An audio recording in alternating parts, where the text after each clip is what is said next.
This is The Wheel Weaves, a Wheel of Time podcast with no spoilers.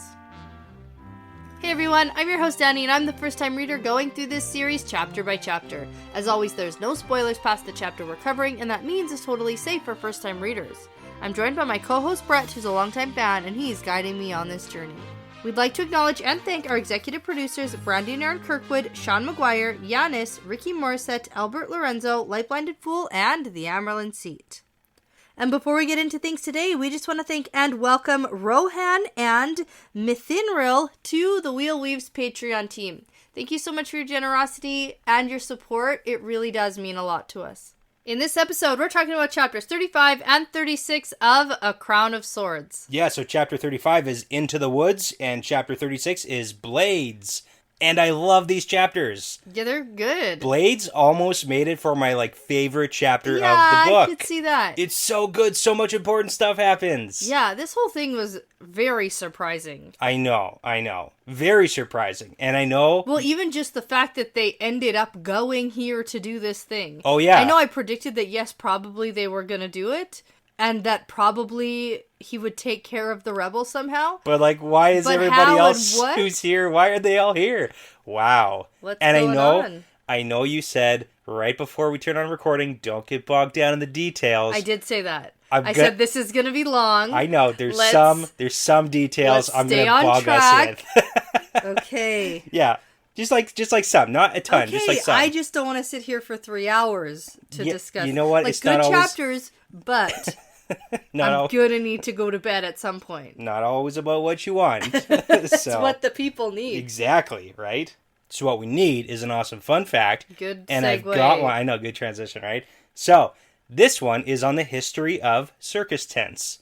Now, you might be thinking, why? What does that have to do? Yeah, I thought you were going to do something on boat captains because someone on YouTube told us about why people can marry people on boats. Oh, okay. It wasn't that? There's no boats in this chapter, really. No, There's I know. a reference to a boat. No, I don't, but I thought it was just going to be follow-up, but... Yeah, well, no, we get to see the biggest circus tent that Min has ever seen.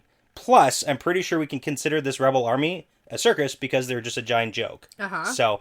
Oh, yeah, well, they're not an army. Yeah, well, they're thousands of people. They were like a band of misfits that were all just sort of gathered somewhere. There's thousands of people. Really? Yeah. Oh. They comment on that. It's not small, and it's also very close to Carrion. It's not very good, and now it's gone. So back in Fires of Heaven, you might remember, I did a fun fact on the history of circuses and the difference between menageries and circuses. Ooh, let's see if I remember what things you said. Okay. Can I... Yeah, go for it. Because I didn't remember that you did that until you just said that. But I did do that. Okay. Is it that one doesn't have people in it? Okay. Is that the difference? Circuses don't have people and menageries do or something like that? Yeah, switch it around. A menagerie is typically going to be a collection of animals, usually exotic ones, usually belong to royalty. Okay. It's like a, rich person's collection of things. And then a circus was more typically a group of performers or an act or a show. Okay, other way around. Yeah. Okay. And then eventually they kind of got combined into one. However, I wanted to look into the use of the circus tents, and apparently circus tents date back to 1825, with a man named Joshua Purdy being the first to use the giant tent for his show. And then Thomas Cook brought that to England in 1838. So this is kind of interesting because apparently the tents are easier to use, and before the tents, they would actually construct buildings or rent out places or use an open space, but build a wooden infrastructure thing. And then they switched to tents because it was easier, faster, cheaper, all the good stuff. Sounds good. Yeah, because they could just throw up a tent and then do their show and then pack up and leave. Although, throwing up a giant tent in the early 1800s a lot sounds faster. It was hard work. Faster than actually building a building. Probably. Right? Fair. And then also later on, they could throw it on a train and transport the circus tents and then go do another show. True. So here's the thing. That was a very unique characteristic of the American traveling circus. And that's where it emerged in 1825. And then that concept spread out throughout the entire world. And P.T. Barnum and William Coop. I was wondering where Barnum fit into this. Yeah, he came later. Yeah, he's not He took all the best ideas and just capitalized on all of them. Wow, great. Good for them. because then they helped revolutionize like the circus tent stuff too. Yeah. Anyways, there's a big mystery about the traditional image of the red and white striped circus tents. Okay. So usually when you think circus tent, if you Google that is what I think of. Red and white stripes. That's right. It's a giant mystery. I cannot find, and from what I can tell, nobody knows exactly where that first came from, because the red and white striped tents predate the use of them in circuses, and I can't find anything. Even read up some stuff on some people who were doing like theses on this concept. People do theses on circus tents? You know, some people do. But anyways, no idea. So if anybody over there knows where, I think I'm in the wrong master's program. It's like, gosh. can't find anything about how that came to be. I bet somebody has some information. Maybe, and this is a cry for help because I have no idea. Okay, and now you'll also have to circle back to that whole boat captain thing. It's in the notes. At some point, if we get another boat... Because now we're leaving people hanging, yeah, and we're not giving credit where credit is due. Guess you're going to have to read and find out. Listen and find out? Listen, anyways, yeah. Bonus skill testing question. What is the big circus tent called? The big tent in the circus. There's a name for it. The big top. You got it. The big top. Of course. Yeah. That's an easy one. Yeah. I didn't know if that's exactly what you were referring to. Yeah, no, that's the name for it. That's the name, the big top. Yep. Absolutely. All right. Now, let's get into this, though, because we got a lot to cover. Lots happening here. We do. Wow. So much is going on. Yes. So last time we were here, Rand was not doing so well. He was not eating, not sleeping, shutting himself away. Min went in, fixed all of that, and now they love each other. Right. And then they went to go deal with the sea folk with a whole parade. Yes. Now, Rand dominated that meeting, had a bit of PTSD. Sure.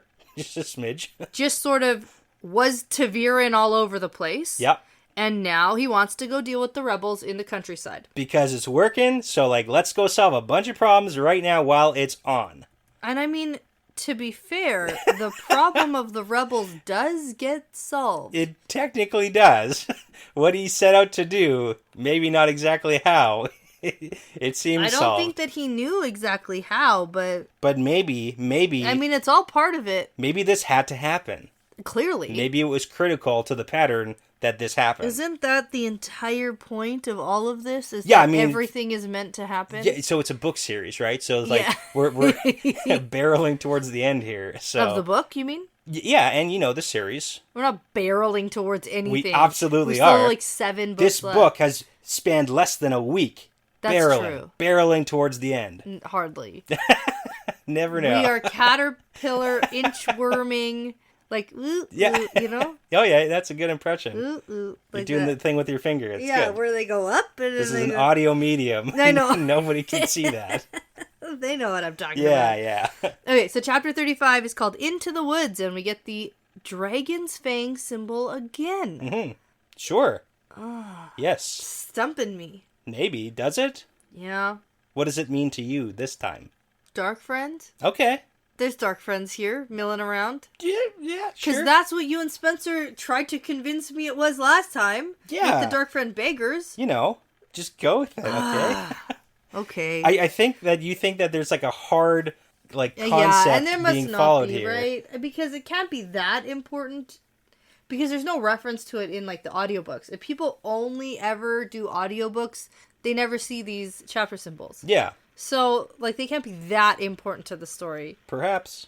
We gotta get into this here. Okay, Min perspective. Here we go. Min and Rand are back in Rand's room to get ready to go out again, because, like, right away, it's time to go deal with these rebels all hunkered down in the countryside in Kyrium. Yeah, but we gotta do a quick change first. Yeah, so Rand's getting ready, and Min is looking all around at how oppressive all the black furniture is in his room. Yeah, and she's got a point, because she also looks at the one painting, like the one piece of art or whatever. It's a tapestry, but yes. Yeah, I don't know. It's like one of those things. It's like a lone swordsman being overwhelmed by enemies, and she's like, ugh, that's gotta go. Yeah. Gotta get some colorful throw pillows in here. Right. Like real fast. To get a vase of flowers or Right? something. Yeah, but she also does happen to notice Rand's lovely calves. Oh, yeah. Yes. He's good looking. Good calves, Rand. Good legs. So now Rand is trying to find something to wear, and Min sees her same vision that she always does about Rand. Yeah. Which is the shadow lurking over him, eating the thousands of tiny lights. Eating the little stars. Yeah. Yeah. So Min feels super guilty over not being totally honest with him about this viewing. And then she thinks, what good would it do to tell him he would almost certainly fail without a woman who is dead and gone? Yeah, okay. So what is that referring to? Moraine. Okay. There are several Moraine references around here. There are, and I know you got fooled on your first read-through. I did. You got fooled because you did the skimming thing when you weren't reading every word. I got too excited. I got too excited. Your eyes lock on to the M word. Yeah, I did. Okay, but we'll get into it because there's a lot to unpack in the few sentences we get about Moraine. Okay, so go. Okay, so this one makes me immediately think that Moraine isn't dead and gone because Rand can't fail. That's not true. It says almost certainly fail. Yeah. It doesn't say for sure definitely fail. It's almost probably. Okay. I have more later. Okay. All right. But that was just my first instinct was sure. Number one, I don't think Rand's going to fail. I really think that if we read 14 full books for Rand to just fail and the Dark One to win, sure, I would not care for who wants that? Well, there's not a lot of series where the bad guys win, so maybe this is why everyone likes it. No, this is not the one. Okay. This isn't it. I just can't see that happening. Okay. I see a lot of things happening along the way and they're not going the way we would think it will. Sure. But anyway, I don't see Rand failing in this overarching mission. Okay. So that means Moraine's not dead and gone.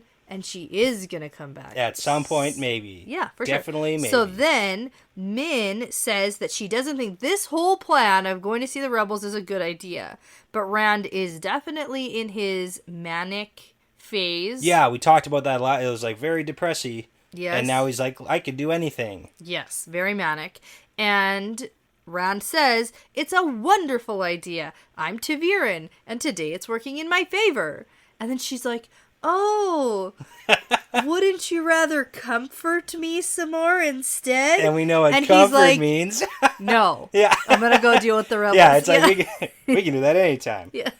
Good for him and his willpower, I guess, because, I think it's more of just a hyperfixation. Yeah, maybe that too. A one-track mind here. Yes. Okay, so I know you're going to want to skip over the whole, him throwing coats out of the wardrobe. Not really. Okay. I said Rand doesn't give in, and then he pulls out a plain green wool coat and says, this will do. Yeah, and it is notable that this is the green coat that he wore back from Dumai's Wells. Yeah. Okay, So there's a little bit I was in a box, and this is the coat I was wearing when I came back. So Min notes that, but I want to do a callback, because we haven't talked about this in a long time, a callback to that scene at Dumai's Wells. What was Rand doing with all the coats and all the, stuff? When he was going through the wagons, when he was looking for his little angriel. There we go. We never talked about that. Yeah, we did once. Did we? Yeah. I don't think we ever talked about that. Yeah, we did. That's why I know. Oh, my goodness. We had a long conversation about that once. Did we? Okay. Yeah. I just wanted to point out that it's we have not and seen we never that found yet. it. Okay. No. Okay. Still not. That's a good callback. Just wanted to make sure. Good point. But it's been a week, so. Okay, that's fair. Because that was literally his go-to little dude, always in his pocket. Uh-huh. And now he only has those big, super strong Sa'angreal. Uh-huh. And he keeps staring at them, being ooh. Yeah, he definitely needs an angreal back. He needs a middle ground something. He really does. Makes him feel a little bit better, but don't bring the nuclear weapon.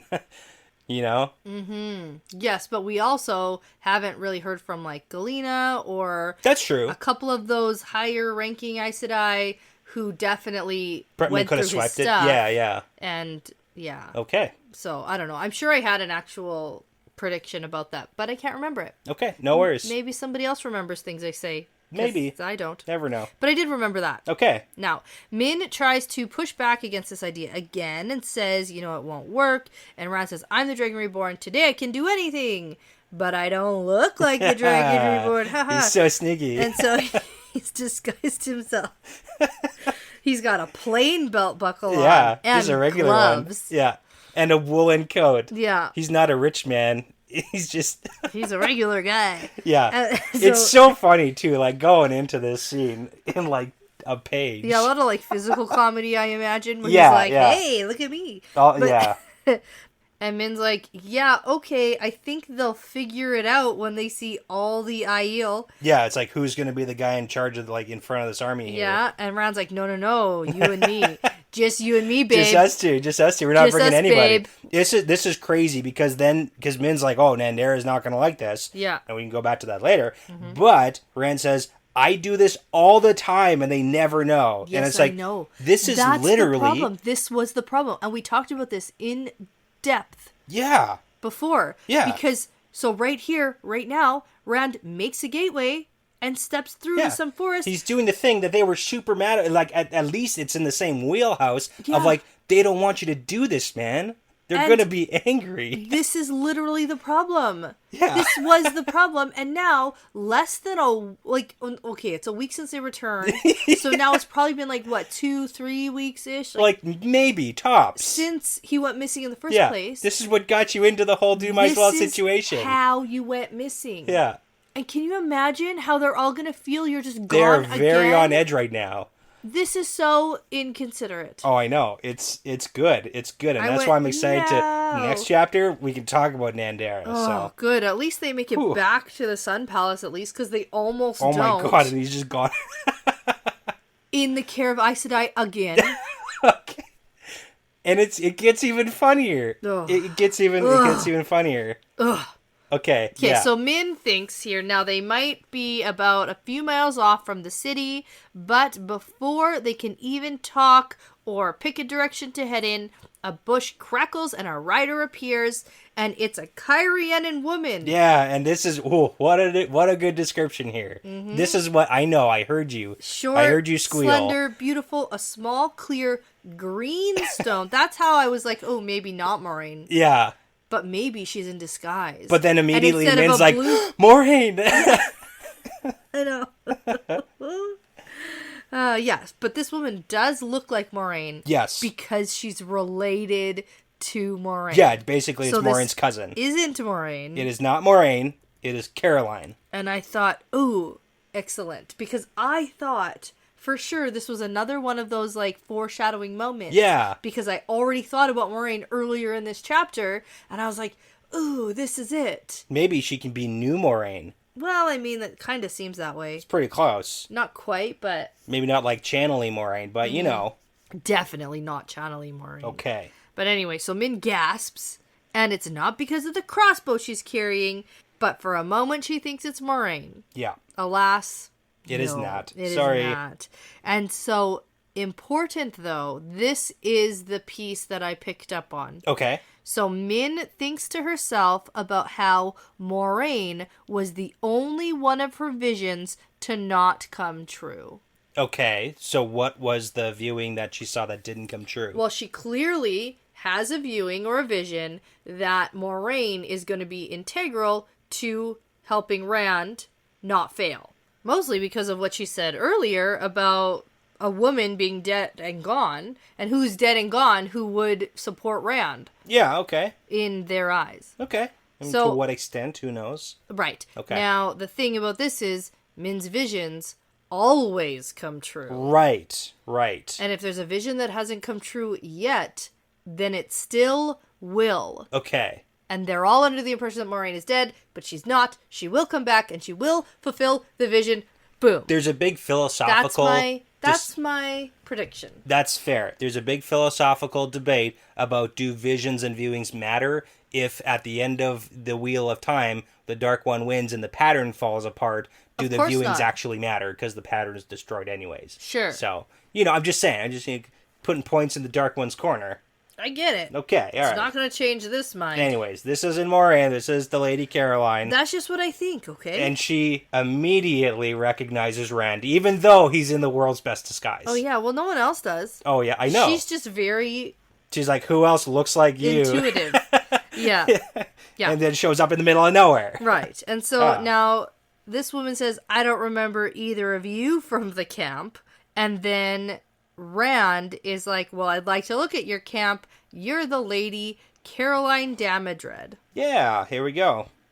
I mean, the coincidence of immediately, literally, they didn't even decide a direction to head in, and immediately one of the leaders of the rebellion is here, and it's the one that's going to help him. Yeah. That's a pretty big Ta'Viran all pull. of it. All of it is. Absolutely. Yeah. There's no question that Ta'Viran-ness and the pattern is all at work. Stuff is happening. It's all at work. There's no question about that. And so she totally knows who Rand is and says, I can only think of one super tall, gray-eyed man who looks like an Aiel who would be here. Yeah. So here we are. So Rand says, I'm the Dragon Reborn, and Caroline barely even reacts and says, I've heard a lot of things, like you went to the tower to submit yourself to the Emerald seat, that you mean to give the Sun Throne to Elaine, but also that you killed Elaine and Morghese. Yeah, she's really holding it together, so like good for her. Yeah, and then Rand just snaps back and says, I submit to no one. Elaine is on her way to Caemlyn to take the throne of Andor, and she'll have the throne of Cairhien. And then Caroline's like, yeah, all right. Yeah. I could see my cousin doing that. Yeah. So and I mean, it is a pretty sensitive topic about him submitting to the tower. Yeah, you know, he's a little bit touchy-feely right now. So. Right. And now we don't have, like, family tree, like, lineage quite at this point. But does that mean Moiraine is also cousin to Elaine? I mean, so we've heard it from that Andor. They're all cousins. That's the thing. We've heard it from that description of like they're all cousins when it comes to nobility. But if you actually got down into the weeds about it, then they're probably not exactly cousins. How much of cousins are we talking? But I mean, then you can if they were farmers. Look at Moiraine and Galad. Yeah, they're both Damodreds. Yes, they are. And then look at Rand being Galad's half brother. Yeah, that's and then Moraine's technically kind of sort of related to Rand. So I mean, hey, they're all cousins. They're all cousins. Unless they're farmers. Rand is not a farmer anymore, so now he's a cousin. Gotcha. And a half-brother. That one's for reals. Yeah, that's like a real, connection there. So yeah. Okay. So that's why this whole Thomas cousin thing works here, because you can just say anyone's your cousin. Screw it, he's a cousin, yeah. Exactly. And he kind of looks like the Andoran line, because he's kind of the Andoran line. Because he is the Andoran line? Yeah, right. Right. Anyway, Caroline here does say that she doesn't like Rand hanging out here in Cairhien because he changes fate just by being here. Yeah, and now we get philosophy major Min to chime in and be like, it's balance, because we know, and we've heard this before, the Ta'Viran stuff has to balance out the good stuff, the bad stuff, so just as many bad things happen as good things happen, so you can't really blame them. And then that's when Rand's like, okay. And we actually have seen Min like escalating her book reading. Yeah, well, she's been reading some of Master Fal's books. Yeah. Not that she's a philosopher or anything. No degree yet, but maybe soon. Maybe soon. What are you going to do with that BA in philosophy, Min? I'm pretty sure she's going to start a Wheel of Time podcast. So, because that was a shot at me, right? Because, Your BA in criminology? Well, I took philosophy, too. Oh, did you? Yeah. Is that what you didn't know that? In? What did you minor in? No, psychology. Psychology, yeah. And I took some philosophy courses. I was okay at it. You're using that degree. Yeah, exactly, right here. Good use of Solid that. Bs. Here we go, people. All right, so then another big warhorse crashes through the forest, and a Terran man with a crossbow storms in, realizes Rand and Min are here, and asks if they're spies from the city. And then a bunch more riders come through behind this guy, and then a bunch of people on foot are there, and then Caroline speaks up real quick and is like, no, not spies, darling. Yeah. And then it's like, Darlin is his name, not a pet name. Yeah, capital D. This is Darlin Cisneros, so he's the Terran High Lord, who we actually, and Rand actually, likes and respects. Oh. Yeah, Rand actually is cool with Darlin, because Darlin was one of the guys who, immediately said, I don't like Rand, I'm out of here. Immediately. Oh, okay. He wasn't one of the bootlicking... I was like, how does he not recognize Rand then? Oh, yeah, because he took off right away. He bounced immediately because he was like, I don't like this, but all the other ones stuck around to kiss Rand's butt and scheme behind his back, but Darlin, immediately said, no way. So Rand actually has, a good level of respect for Darlin. Okay. Yeah. Anyway, so Caroline says, this is my cousin who's come from Andor to see me here in this rebel camp. Yes. Without horses, and he's here. That makes sense? Yeah. This is Thomas Tricand and his wife, Jay-Z. Jay-Z? Is that... Yes, okay. JC. JC. Okay, cool. So, Darlin pauses for a second, and then goes, hello! Yes. You're very brave for joining us now, since Thor might loose those Aiel on us any day. Yeah, because they're 8 miles from the city. Yeah. they're not far away. No. And they haven't been. No. And if you remember, the Aiel told Rand, like, hey, if you want us to go clear him out, we're just going to go do it. we can do it in like half a day tops. Yes. Like, we can do this. And Rand said, no, it's fine. And even though Rand is now Thomas, he's still acting like the Dragon Reborn. Yeah. all arrogant and everything. And he goes, oh, I thought you were in Tyr, in Haddon Merc. Yeah, because we know that was where they were. Yeah. And Pedro Nile had a bunch of plans and stuff, but he's dead now, so. Right. Okay, but Caroline jumps in and says, Darlin came by boat with some of his friends. Stop bothering the High Lord, Thomas. Yeah, High Lord, and then you're supposed to be lowly and Doran. Right. Also, this is Thomas with no H, in case anybody's wondering. Oh, okay. Yeah. Now, Darlin says he doesn't mind and goes on a big speech about how the Aes Sedai approached him months ago, about the possibility of Rand going to the tower, and they were hoping to put Caroline on the throne before Colivir took it. And this is a lot of information to share with some random Andoran cousin who just showed up here in the middle of the woods. That's Taviran, baby. That's how it works. I guess. Yep. But I mean, Convenient. Hey, it's all that really good information that was the plan. And they tried to get Caroline on there, but, Colivir swooped in. And Darlin thinks that Rand actually played everything very well here. Yeah. Because Colivir's dead now, and Rand still has Kyrian, and he's not under the control of the Aes Sedai. Yeah, so, okay. Yeah. And then he talks about how these rebels are certainly stuck. Yeah, and that kind of leads into the big, oh, we can't escape here. It's like you're 8 miles from the city. You're not even trying to go anywhere. Yeah, just leave. You've been hanging out, and that's what Rand's Rand says. You came by boat. You could leave. Why have you tried just going? Because nobody's gonna stop you, man. And then Darlin goes, "Oh, I would." Yeah, except I want to get married. Yeah, to Caroline. Yes. He wants to marry her. And who can leave a potential wife here when there's Aiel around, and she won't leave? Yeah. So. And to be fair, Min gets a viewing that someday they will get married. Yeah. And he's going to be a king of somewhere. Of a sword. What? He's going to wear a crown of sword. Oh, yeah. That's a little bit different. Singular. Crown of sword. That doesn't quite apply here. Because clearly. Min sees a vision of him with a golden circlet on his head with a curved sword on it. Yes. And she knows he'll be king, but doesn't know what country. Yeah, because he's from Tyr, but Tyr doesn't have kings. Yet. So it doesn't quite... Okay. Maybe. Crown of sword. Crown of sword. And maybe all the kings of all the different places will each wear one, and it'll be one Wouldn't that be crowns of sword? Yeah. That sounds worse. Yeah. Okay. Are you sticking with this one? No.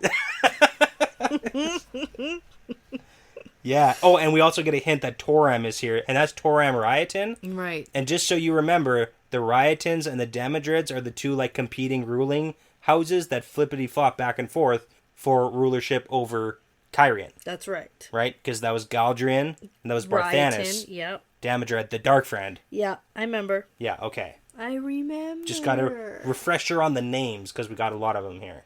Okay. These are C-list actors here. Yeah, I know. Yeah. We're just zooming through. It's fine. Yeah, it's cool. Now, Darlin suggests they return to camp, and Rand and Min are going to go along, but Min thinks this is a terrible idea. I think this is a terrible idea. You have no plan. You don't know what's going on. You're just going to walk in, and then what? Yeah, I'm going to see what happens. That's Rand's entire take on this. Is I guess we'll see what happens. That's true. Wheel weaves, bro. That's kind of the point. Yeah.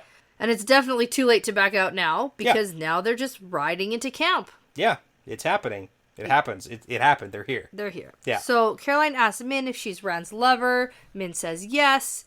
Rand and Darlin are riding ahead and talking, but they're too far ahead to really hear anything.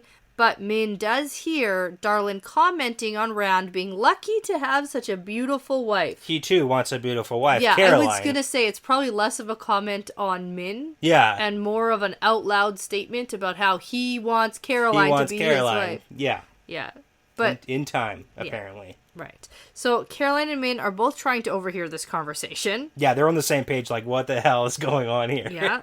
And Darlin is just doing a lot of talking about what happened in Tyr with the Dragon Reborn and how brave he was and how he, like, stood up to Yeah. everybody and Well, everything. we get a lot of good stuff, and that's what I was talking about, Rand respecting the guy, because he goes on a whole, like, oh, I wanted to get out of there because I don't want the Dragon Reborn there, and Tyr doesn't have kings, and the Dragon Reborn's a lot like a king, so it doesn't jive well.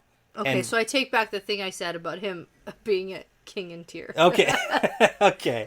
Yeah, and then Rand tries to, like, counter-argue, saying, hey, I've read the prophecies of the dragon, and they say the stone has to fall before he took Kalandor, so the Aiel needed to be there to, like, help him take the stone, so it kind of works out. But there's, like, No. some mutual, a little bit of respect going on there, I feel, that Rand has for him. Kind of. At least seeing where he's coming from. Sure. So the group makes it to camp, and there's thousands of people here, soldiers and servants and everything. And then they dismount in front of the largest tent Min has ever seen, Big top. made of silk. Big top. Silk big top. Okay. And then Rand plays up his part as her husband and says, my lady wife, and Yeah. helps her down. And then Min is mad because Rand's acting like an idiot. And he's going to get them killed. It's Yeah. like, you're surrounded by enemies here, man. Yeah. And then they enter the giant tent, and she feels Rand tense up immediately. Mm-hmm. And Min follows his eyeline and sees 3 Aes Sedai in their green, brown, and gray shawls. And I got a book correction for you because we know who Ooh. those 3 are. That's Cadsuane Yeah. and her 2 lackeys. Oh. And they are not green, brown, and gray. They are green, yellow, and gray. And we get the yellow later on. Yeah, Samitsu. Yeah. So it's changed from I thought brown that there were just to yellow. more that he didn't see. No, there's these 3 plus 4 reds. Oh. Yes. Okay, because, yeah, they do see another red walking around, and then later it says that a couple other Aes Sedai show up, so I just figured the yellow showed up Yeah, no. somewhere else. Book correction. Okay, so not Not. brown? No. Not Not brown. gray. Cadsuane's the green. Yeah, Samitsu's the yellow, Mm-hmm. not the brown. And then Nyanda is the gray. okay. Interesting.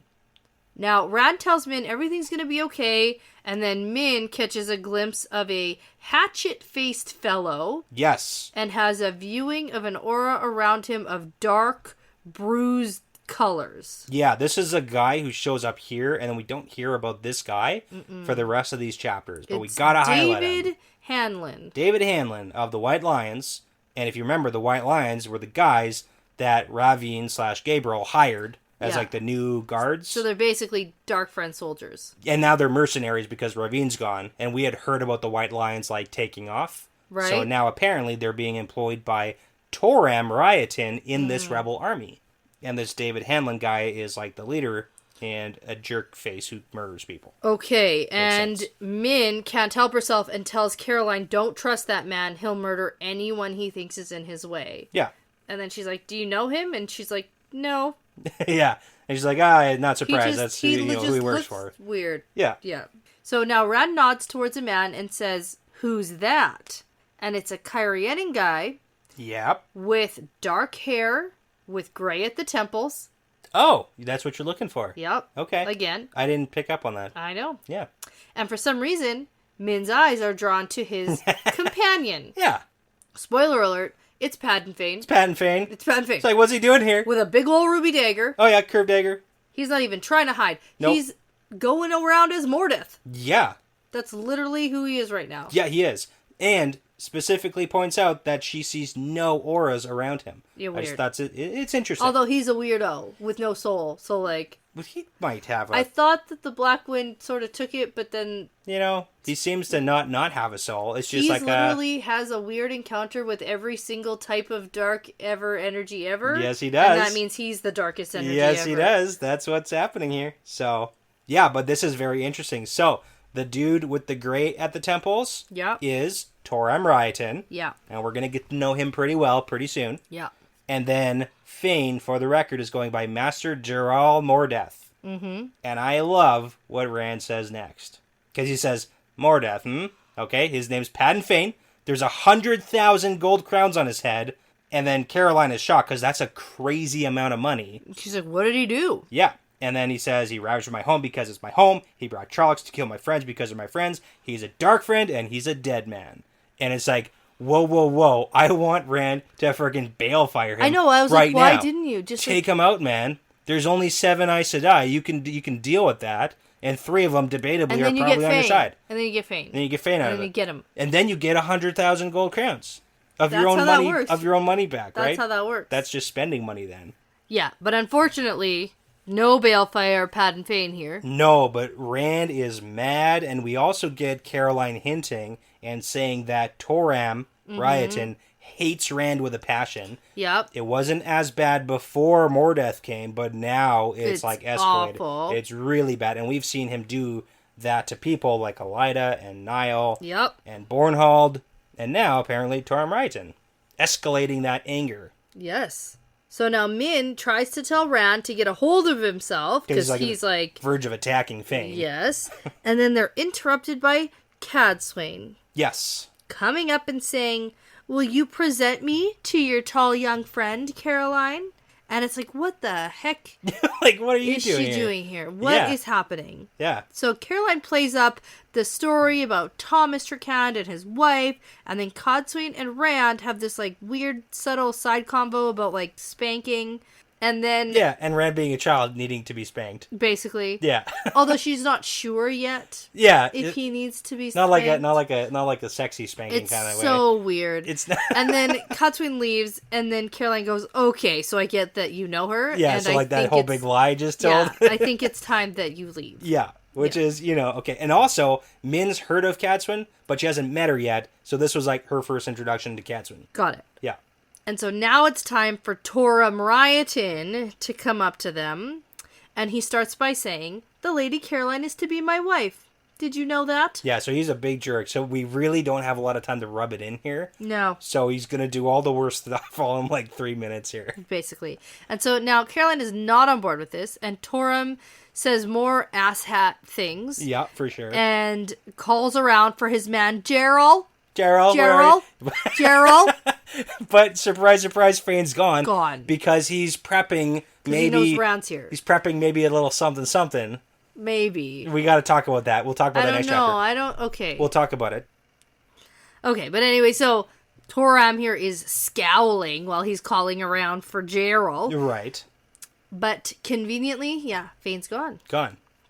Because he can feel Rand, right? That's a thing he can feel. He can feel Oh, yes. Althor's presence. Oh, yes. He, like, knows where he is Very in the world. much so. Yeah. Yeah.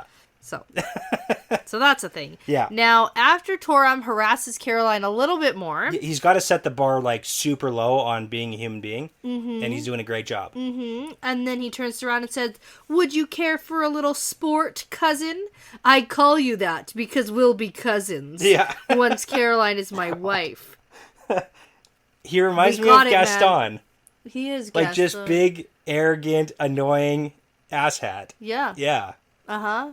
Yep. Yeah. Good one. Yeah. Now, he says, "Yeah, let's fight with some practice swords, of course." Of course. Because, Caroline is like going, no, he's just a boy. He's never even held a He sword. doesn't know how to do that. His mother would kill me if he even gets a cut. Yep. So, I love Rand's response. So he's like, "Nah, I might as well see where this is going to go, so let's do this." let's do it. He's doing the whole, like, see what happens with the pattern. Yeah, but like, we can see what happens with the pattern when he says no. Nope, that's not. You got to say yes. It's a yes situation. Say yes to everything. Like improv. Exactly. Always say yes. Yes. Yes. You get it. I medium get it. Yeah, exactly. Yeah. I love it. It's such a good cliffhanger, non-cliffhanger for us because we get to read immediately what happens. Oh, immediately. Like, let's do this thing. We're going to go immediately Friggin' into love the it. next I one. love this set of chapters. Yeah, let's take a quick break, and when we get back, we'll jump into it. Okay. All right, we're back, and we're going to jump right into Chapter 36, Blades. Yeah, it's fight time. Oh, sort of. Well, no, they fight, but then the fight is interrupted. Yeah, and we didn't talk about it, but the Dragon's Fang could be for possibly, like, the Dark Friend, David Hanlon. Yeah. The White Lions, or maybe, like, Toram Ryoton, because he's hanging out with Fane, so, like, maybe... Well, it's not Fane. Okay, doesn't matter. Yeah. It's fine. Now, the chapter symbol here is the dagger. Yeah, for obvious And there is reasons. no question there. The dagger. The dagger. It used to be Matt, and now it's not. It's now not Matt's it's dagger Fane. anymore. No, now it's Fane. So, we are still in Min's perspective. So this fight is happening, and Min hates this idea, and Caroline is also thinking that this is going to be awful. So Toram calls for everyone to clear a space.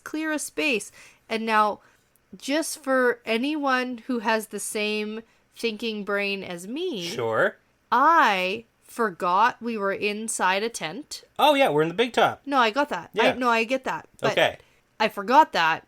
It wasn't immediately clear because when we first entered the chapter, Sure.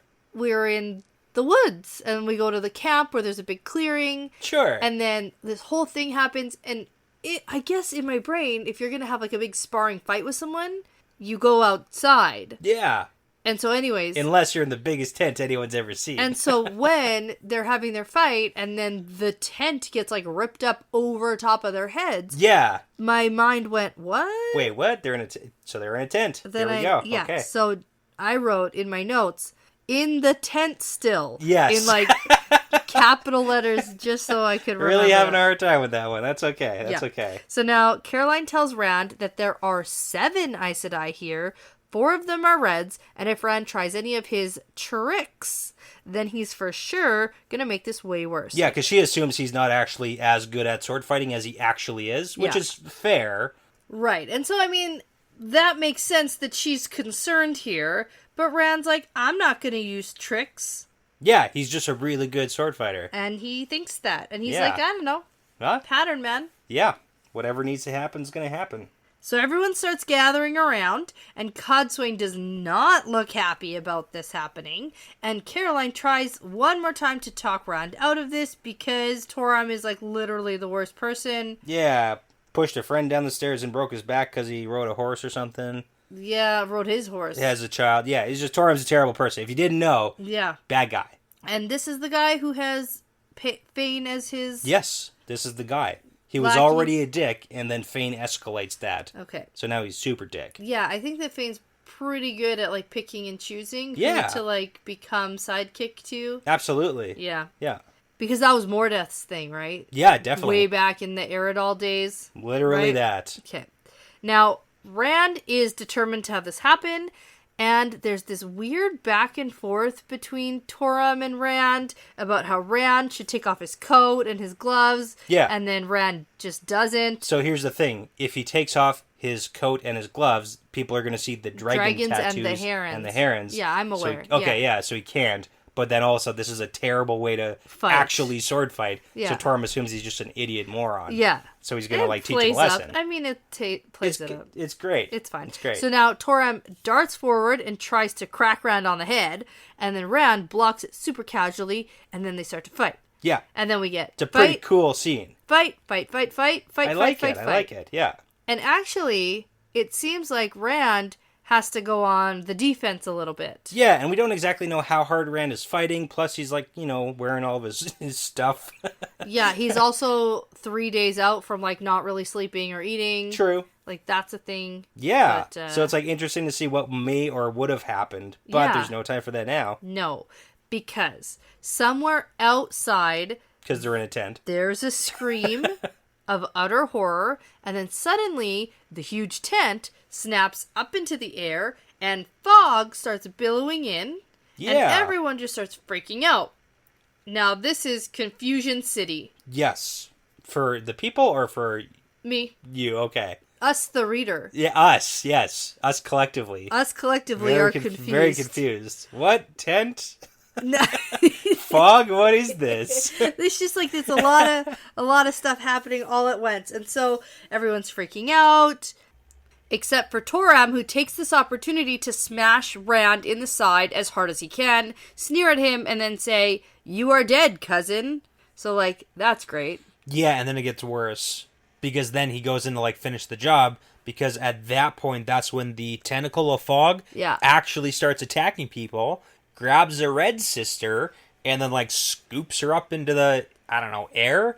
Into the fog, up into itself? Yeah. And then, it's like Toram goes to try to hit Rand again in the head to kill him with this, like, practice sword. Or at least seriously injure. Yeah, and that's the thing, is, like, practice sword is, like, it's still gonna cause some damage here.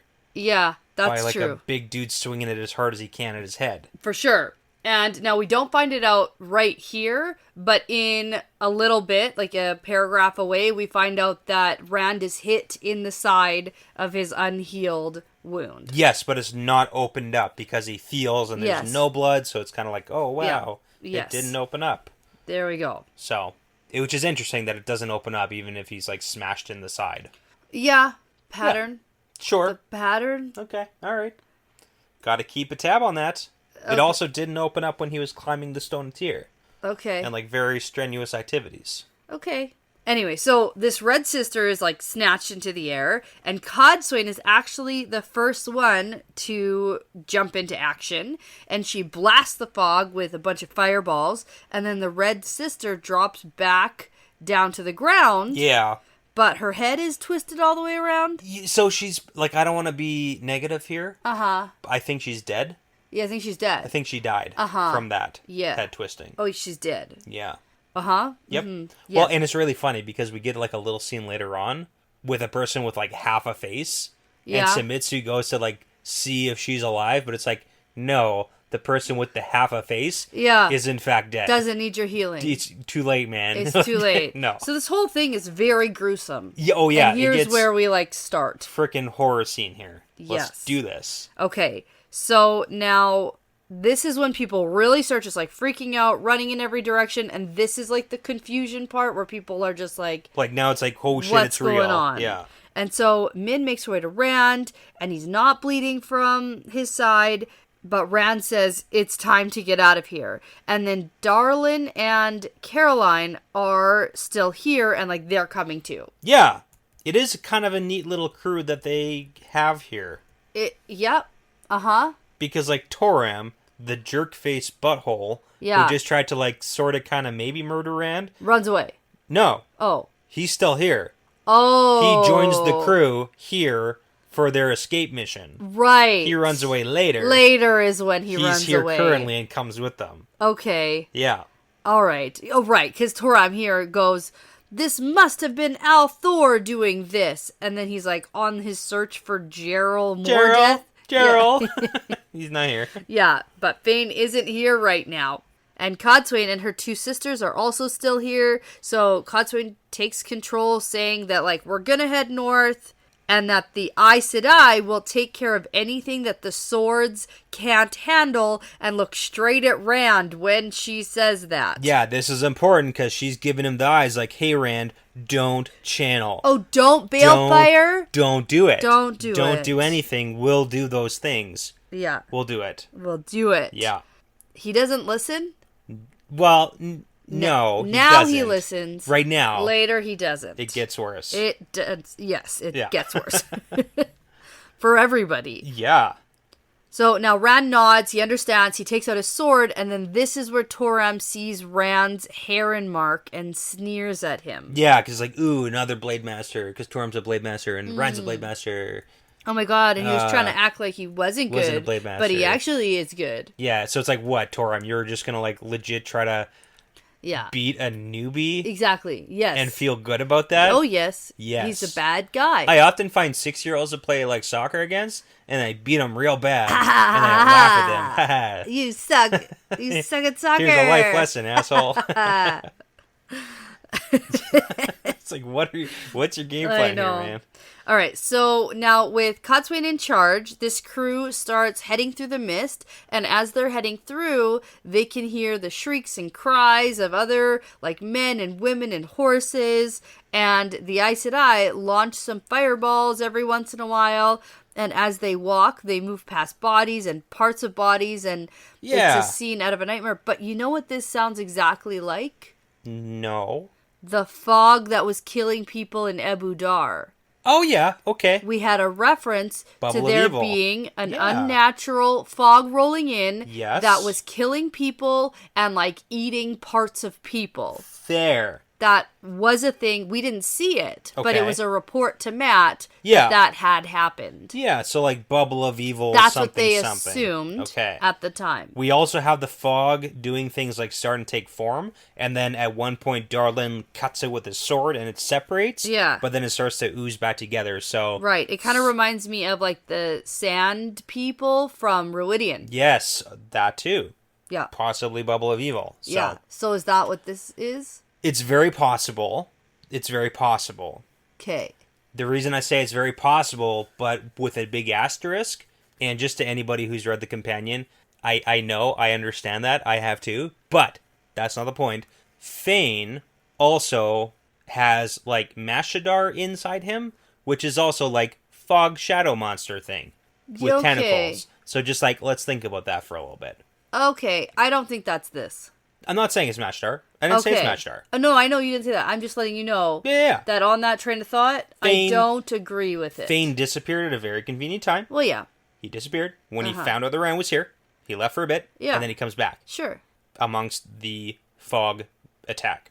I get it. No, I understand. I know. But the Mashadar thing, the Black Wind thing, I don't see that. That's two different things. What? Mashadar is not the same thing as Blackwind. What's Mashadar? Oh, Mashadar is the Shatter Logoth. Shatter Logoth. Fog tentacle monster thing that eats people. Oh. Yeah. Okay. That's more a shadow, though, isn't it? No, that's fog. That's very specifically fog. Oh. Okay. So. All right. Okay. We got some things it could be. There's options, is what I'm saying. Let's keep an open mind. Okay. As we progress through this book. Okay. What's the Black Wind called? Match and Shin. Of course. How could you confuse Mashadar with Match and Shin? They're totally different words. And also both have encounters with Fane. With Mordath. Yeah. Uh-huh. Don't have enough moos. Okay. All right. Okay, yeah. so it could be lots of things. Little column A, little column B. Probably. Little column C. Maybe. Maybe some D. I don't know. Who knows? Yeah. It's all bad, though. Oh, yeah. No, it's not good. And then it gets worse. Okay, because this is where a woman suddenly appears, stumbling towards them, and is like, oh my goodness, I thought I was alone. I'm so glad you're here. But then the fog looms up over her, and then idiot Rand, who can't let a woman die, forgets the fact that he's not supposed to channel. Or never listened to that advice in the first place. Right. Yeah. And then raises his hand and shoots just like a stream of balefire. He doesn't just like do a regular lightning or a regular fireball. It's like balefire. You want to know the funny thing? So we know, like, from the books, that technically channeling doesn't have to come from your hands. Mm-hmm. Yes. Like, canonically, yeah, you don't. It doesn't have to originate from you. Yeah.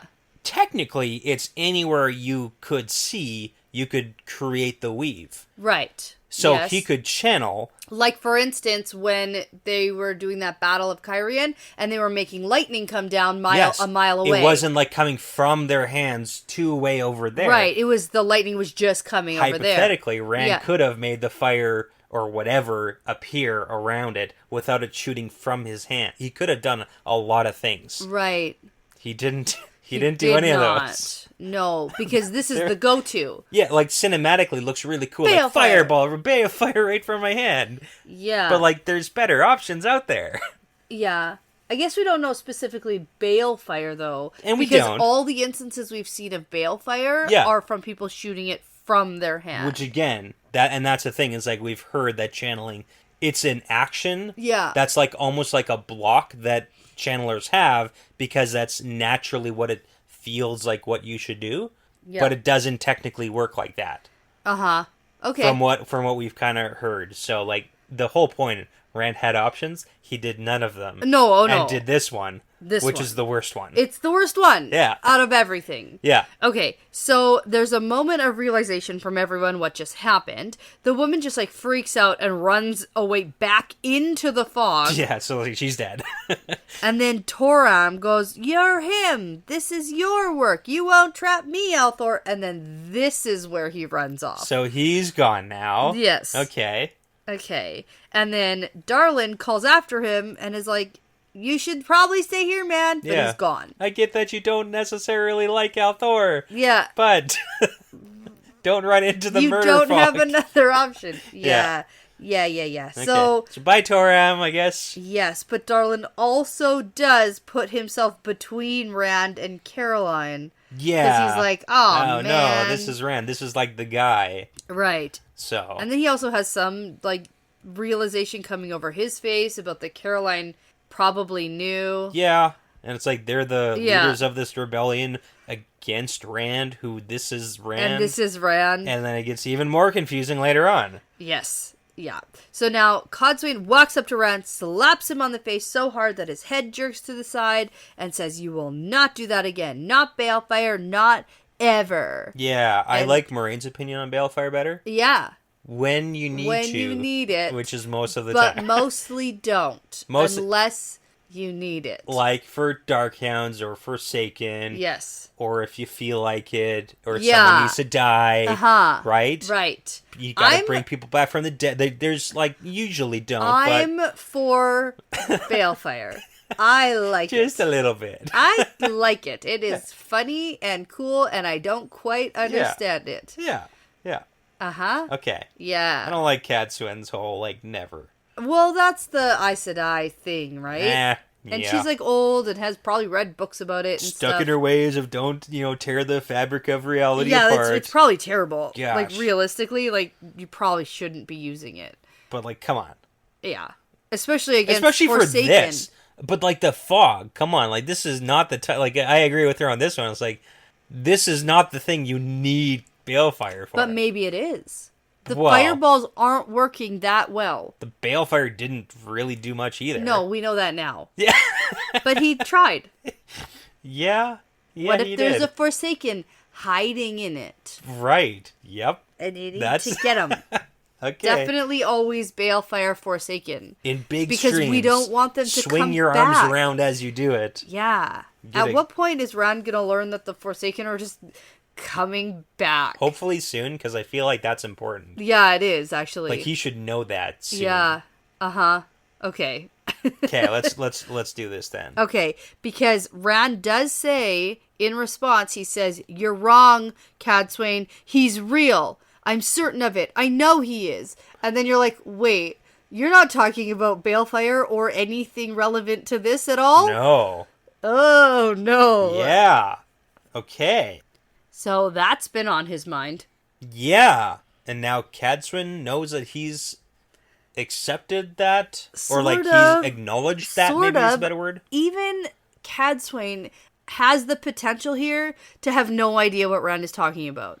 Like, yeah, that's true. The moment, while everything's happening, there's crazy death fog all around them. And he's like, he's real. He's Balefiring shit. He gets slapped and is like, "Don't Balefire." And then he's like, "You're wrong." I thought he was about to be like, Balefire has its purposes. Like, that kind of where sometimes it's acceptable. It should have gone. But he goes, "You're wrong. He's real. I know he is." And then at that moment, Cutsman could be like, "What?" Yeah, But then probably be like, "Oh, shit, you're crazy." Well, Min's thought process is interesting because she just had Rand, like, acknowledge and tell her. Yeah, she said, Min recalls that Rand had mentioned hearing voices. Just like... But she doesn't specifically remember the Luce Theron thing. It's all new information. Mm-hmm. Because that happened, like, an hour ago? I don't know. Right, so while we're just sitting here mulling over this whole thing... Yep. Where we're like, "Oh, shoot, Rand." Crazy. Yeah. Crazy stuff, man. Padded Fane jumps out of the fog behind Rand. This is the best. Min screams, throws a dagger, Rand twists, so does Fane.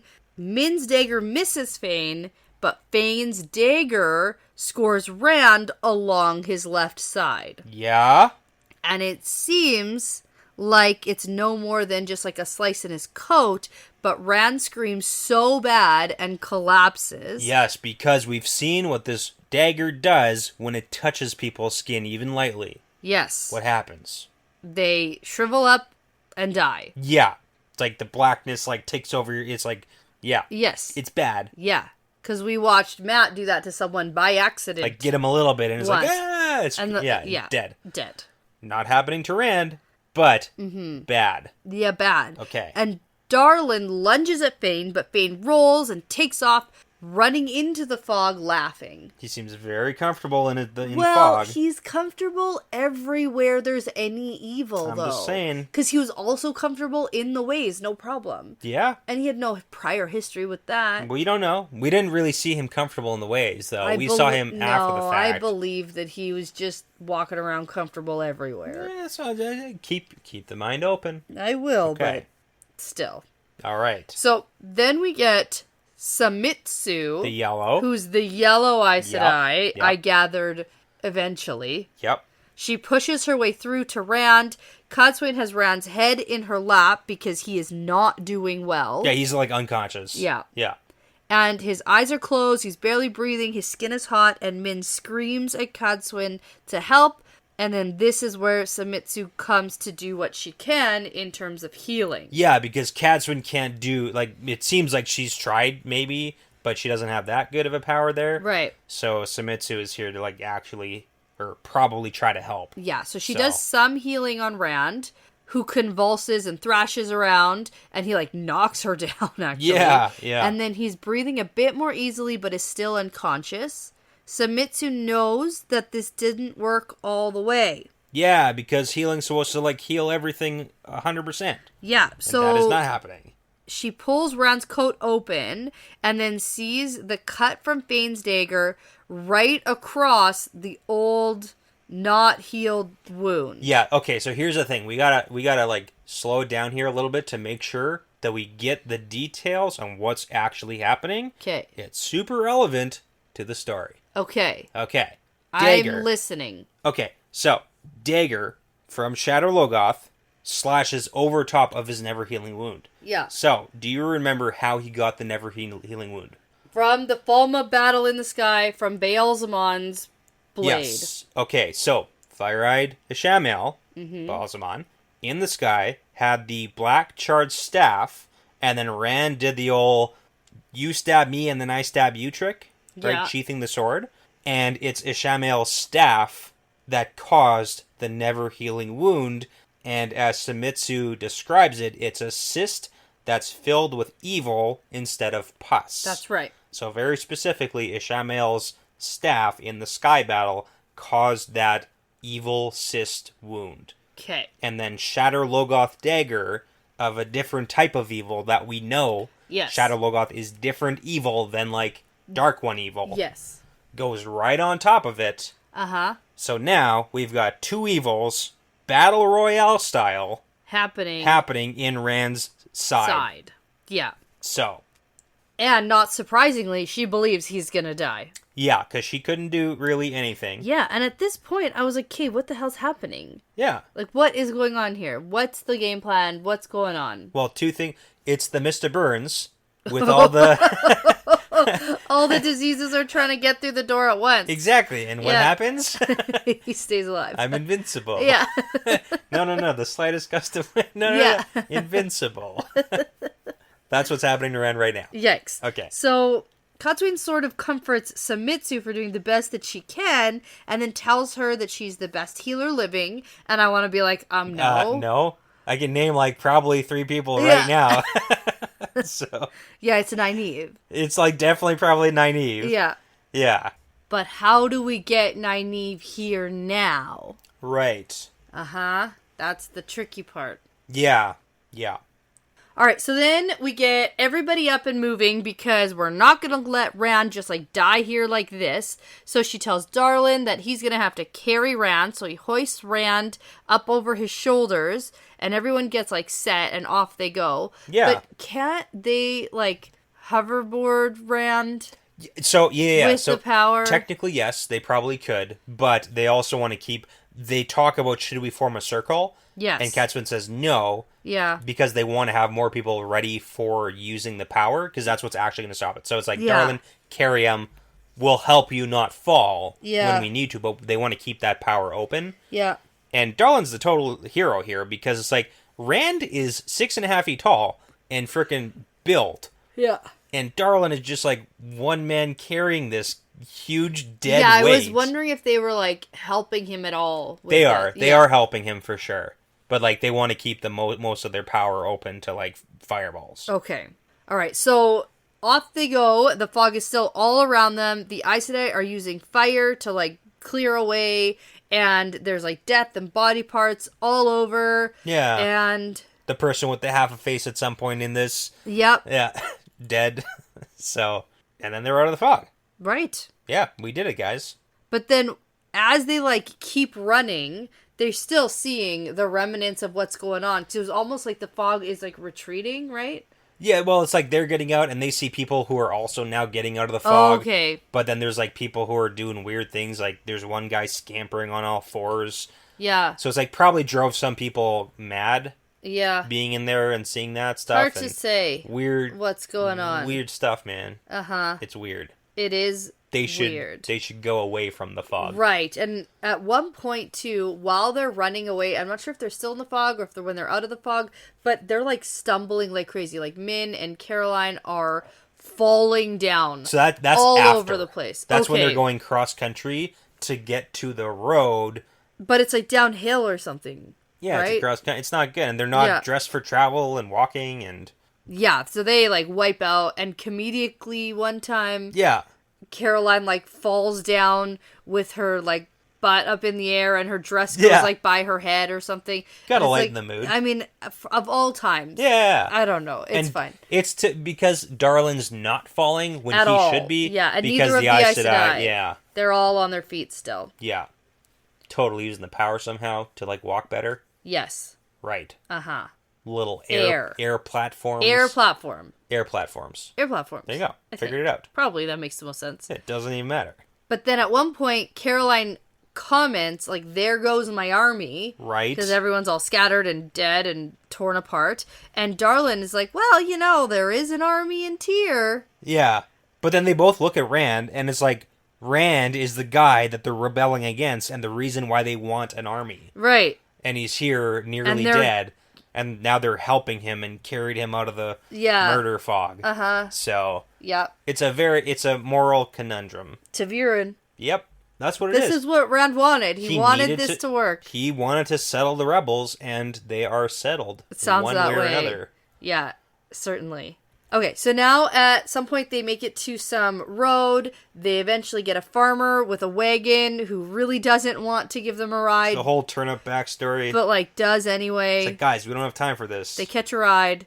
Yeah. It's a whole thing. He's like, I'm definitely not going to Cairhien. And they're like, yeah, you are going to go there. Cairhien. Because Min says, take us to the Sun Palace. And Codswain says, oh, I'm sure Karuna and those sisters would do what they can. This is good. But Samitsu and someone else. Yep. Corel. Yep. Are the best ever. Yep.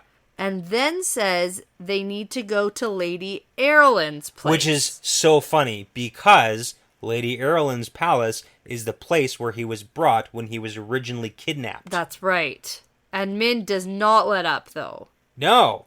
And she tells Cadwin no, because when he wakes up in a strange place surrounded by Aes Sedai again. In the same place he was previously kidnapped and brought to. Mm-hmm. Like, that's the same friggin' house. Yeah. I can't imagine what he'd do. And you don't want to know what he'd do. Uh-huh. So, good on Min for, like, fighting back. That's right. But, like, dang, Cadwin was just gonna bring him to... But Cadwin also isn't fully informed on the situation. She's not. As of right now. No. She gets informed. She does, which is good. Yes. So, yeah. So, now, Cadwin agrees and says... Yep, okay, the Sun Palace it is. And so off they go. It's a whole thing. They bump around in the wagon. They pay the guy. Yeah. They get there. The conversation that happens on the way is what's important. Right. Because Cadwin turns to Min and says exactly what happened the last time the boy woke up surrounded by strange Aes Sedai. Yeah. Mm-hmm. So, I mean, it's pretty good because this is where Min thinks about how Rand obviously doesn't want anyone to know, but then she's also like, well, he's almost dying, so maybe something will help them understand him better. Yeah, like, and worst that's what case. I've been thinking totally this whole time. Like, let's not necessarily hide all this stuff. Right. So she goes on and tells them pretty much the entire story about being in the box, the beatings, everything, like all the way up to Karuna and the rest kneeling and swearing fealty. Yeah. And then the other two Aes Sedai throw up when they hear about Rand stilling I know. three and sisters. it's like, that's the part that makes you disgusted and throw up? Yeah. Not the rest of the kidnap, the torture, the box, the beatings. Nope. It's the stilling Yeah. as a repercussion to the actions. That's what you're focusing on. Yeah. Okay. Pretty much. Yeah. So now their wagon makes it back through the city gates. The guards are like shouting for them to stop, but Codswain just tells the farmer to keep charging through, and there's people leaping out of the way. It's a whole thing. There's a fruit stand. The I'm tomatoes sure. go spilling across the road. I'm Oh, sure my the goodness. oranges are rolling around. Ah. But they make it up to the Sun Palace, and Dobrain's guards are here expecting some kind of attack. Ah, it's so urgent. And then they see Rand, Yeah. and things get even more frantic. Yeah, this is bad because they all assumed he was in his rooms. Right. And so they reach in to pick him up, and they hurry him through the halls. People start appearing in the corridors, looking at what's going on. And Codswain is repeating over and over and over, he's not dead. And some point in this scene, Caroline and Darlin disappear. Yeah. And I mean, like, this is going to spread rumors too. Doom Eyes Wells just happened, Yeah. like, a week ago. Well, okay, yes. Like, he got back from that event, Yes. but a week ago, and it was like maybe 2.5 he weeks. just deposed That Caroline. just or happened. Not Caroline, Colavir. Yeah. He just deposed her.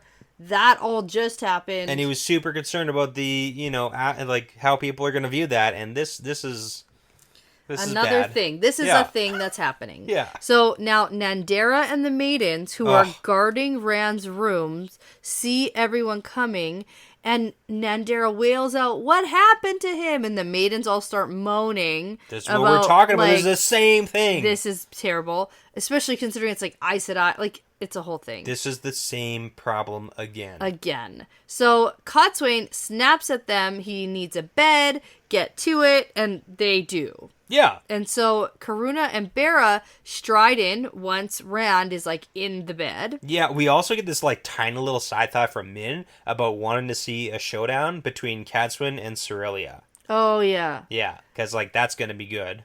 Need to get popcorn for that. But Interesting. just the amount of control that Cadswin has over the maidens because of the authority. Yeah. And it's like, oh, dang.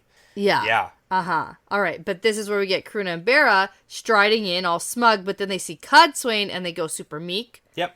And we've kind of like seen all that stuff before. Yeah. And then we get Samitsu settling to watch over Rand. Yes. And then everyone just like sort of waits around. And that's the problem. And that's why Min gets angry because... Why aren't you doing something? Nyanda picks out a book to read and it's like, Rand is literally dying. We just charged back here. Yeah. Like, Now what? What are we doing here? What did we charge here for? Yeah, we're just waiting. We're going to wait.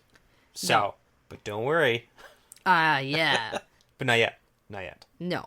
And then we get Amis coming in. Yeah. And then this is where we get Codswain and Amis having some kind of interaction because Amis dismisses Karuna and Bera and tells Karuna that Cerelia wants to see her again. Yes. So it's just like another piling on the Cadswin being like, oh, who's this Cerelia? Is I'd like she to meet a her. strong Yeah. woman? Yes. And Amis is like, yes. So are we getting a Cadswin Cerelia showdown? Maybe. Is it going to be head-to-head showdown or like they're the same person who are going to agree with each other? I don't know. Okay. Well, you know. Out of everything that's happening right now, that matters the least to me. Oh, come on. I'm sure it would be Come like on. interesting, but like Not for now? not even a little bit for Come now. on.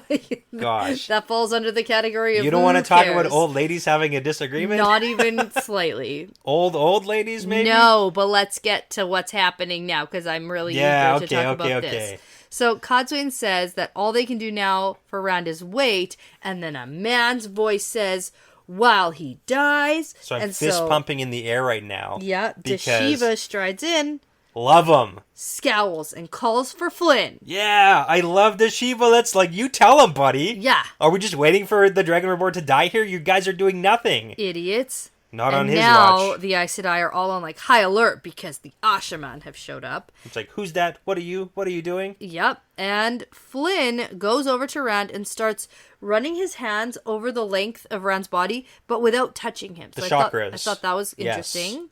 And then Samitsu gets all uppity and is like, you, Flynn, whoever you are, what are you doing? Get away. And she starts to try to like ward him. Yeah. But then the other dude, Narishma, steps in between Young and dude. blocks her. Yes. So Samitsu just like keeps making comments like, I won't have you kill him with your ignorance. And But it's like, you guys were doing nothing, and they're going to do something. yeah. So, I mean, yeah. Yeah, but Aes Sedai the and their smudginess. healing, Yep. it's more like heal them, wait for them to recover. Yeah. Right? Very That's what much they so. do. Like, even thinking about the very first book with Tam and how Moraine healed him. Yeah, it's like, I've done all I can, now we wait. Now we and wait. see if the body can recover. Right. So. Right. So Samitsu is still going on, and finally Katsuyun tells her to be quiet, and Deshiva says, Flynn knows what he's doing. Already he can do things I said I never dreamed of, and the sisters don't like that very much. It's like, it sounds true. Uh-huh. Sounds And then accurate. Flynn keeps working and like monologues a bit. Yeah. And comments that the two wounds are alike but different, Okay. as if the two kinds of infections are at work, only it's not infection, it's darkness. And I think that's really interesting because it's basically exactly what Samitsu had said. Yes, and again, I just want to highlight it to kind of really understand the, physics of what's going, the biology, one of those sciences that's going on with these wounds. It's the two evils fighting each other because they're the same, but they're different. Right. I got it. Okay. I understand. I just want to make sure. Okay, I it's thought on there the was going to be record. more to that. I was like, no, I get that. No. But it's like, on first read, if you're skimming, you don't necessarily pick up. This I got. Same, but different. It's still pretty same, well reiterated but for different. us. I'm going to reiterate it a bunch more times. We get it. So then Yeah. Flynn gets to work healing what he can, and he talks and tells his life story because that seems to help him do his job. And then Flynn finishes his healing and sits back. The slash in Rand's side isn't gone, but it does seem a bit smaller and a bit better. Yeah. And so Rand is still unconscious, but seems to have some of his color back too. And so Samitsu's like, what did you do? What did you do? And Flynn says, not much. I couldn't really touch what's wrong, but I sort of sealed them away from Rand for a time anyway. It won't last, but they're fighting each other now, and maybe they'll kill each other off while he heals himself. Or maybe he'll just die. Or maybe they'll kill him. Yeah. Who knows? It's hard to say. So it's like, this is a big issue. It's bad. It's Yep. not looking good. Uh-huh. This reminds me of like a zombie bite to the leg, and then you just like kind of cut the leg off. Yeah, he's like made a little like box around Yes. it. So hopefully, Yeah. cut the piece out. Well, this is better than nothing. It is, absolutely. And I noticed that you skipped over Flynn's story. Mm-hmm. So we gotta just like backtrack just a little bit. Okay. Because Flynn is the old grizzled guy. Yeah. And it's healing is what made him actually go to the Black Tower in the first place. He was a soldier, took a lance to the thigh, and he couldn't, like, grip the saddle properly, couldn't even walk. And that's important because he was in the Queen's Guard for 40 years almost, and took 15 wounds that actually counted, because wounds only count if you can't walk or ride. Oh, okay. Everything else doesn't actually matter. Okay. So anyways, he saw a lot of friends die in those 40 years, so he went to the Black Tower. Taim taught him to heal because, like, got the rudimentary healing stuff down. Yeah. And right? then I think of it kind of like Nynaeve, Yeah. who has just a natural talent for it. Absolutely. So, like, Taim teaches the rudimentary healing, which we've seen. And then he can, like, go from there. Yeah. Yeah. And then Flynn had actually been healed before, 30 years back or so, and then Deshiva, the Ashaman guy, was talking and said, hey, I wonder why it's all the same, no matter what the injury is, because we've seen that with Aes Sedai Yes. healing. It's like, it's the same healing, everything gets healed. Well, and that's why what can't pick and Nynaeve did choose. with Logain was so unprecedented, because Yeah. she was weaving different things for different healing. Yeah, and we get that little backstory where, like, Deshiva suggested, like, hey, maybe it can be different. And then Flynn actually experimented and basically pulls a Nynaeve Yeah. and creates new healing Yeah. in a way. So it's pretty cool. So good job, Flynn. He is the male equivalent of the Nynaeve healer, from Okay. what it seems like. I'll take it. Yeah. That's interesting. Yeah.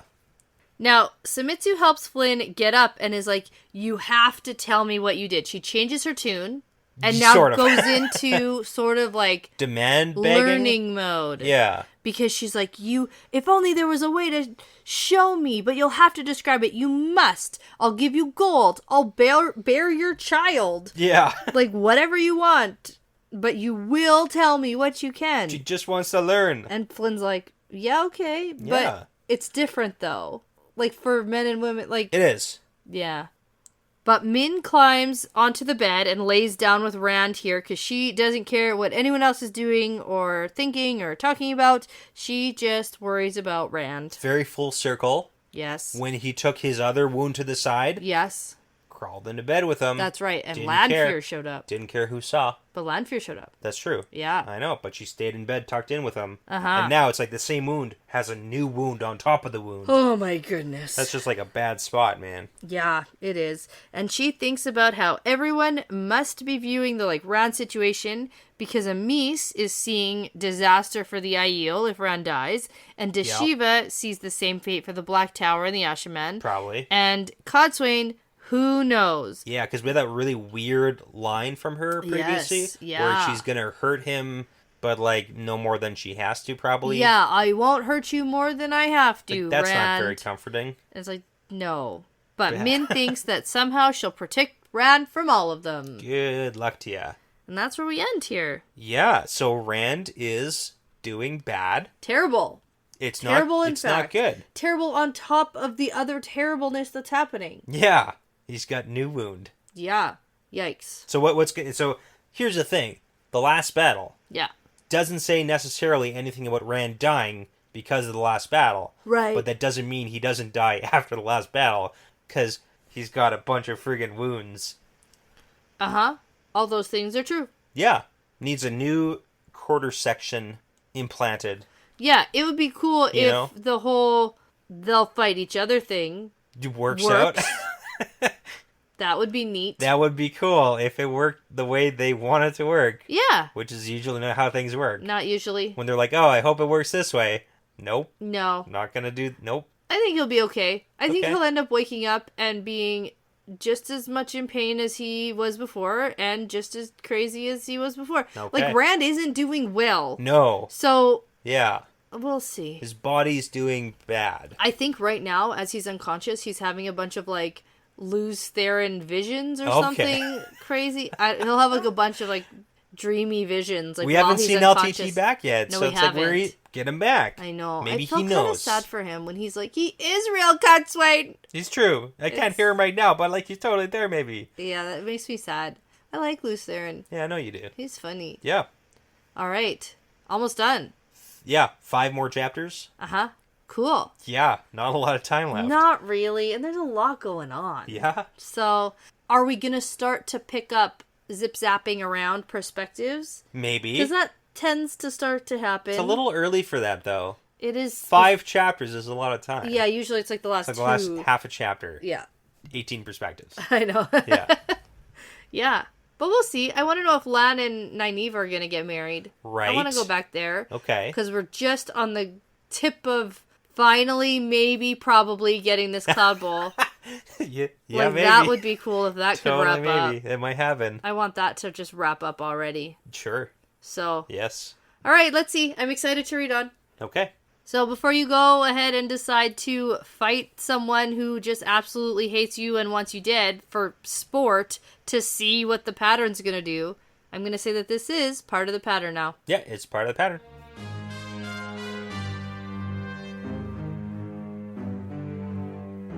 Thanks so much for listening, everyone. The Wheel Weaves is hosted by Dani and Brett, edited by Dani, produced by Dani and Brett, with Essen, Passion Socks, Mozyme, Moltude, Benjamin, Michelle O'Brien, Jamie Young, Cody Fouts, Megan Smiley, Jonathan Reese, Vince Lewick, and Margaret, with music by Audionautics. If you are interested in supporting us and the podcast and also getting some really cool exclusive merch and access to early episodes and bonus episodes, you can check out our Patreon at patreon.com/thewheelweavespodcast. For general information about our show and us, like how to send us shot glasses, how to join our Discord, how to get in touch with us, things like that, for all things The Wheel Weaves, you can go to thewheelweavespodcast.com. Please be sure to give us that 5-star review because it really does make a huge difference. And tell a friend about us because referrals really are the best compliment. Thanks again for listening because this really is part of the pattern now.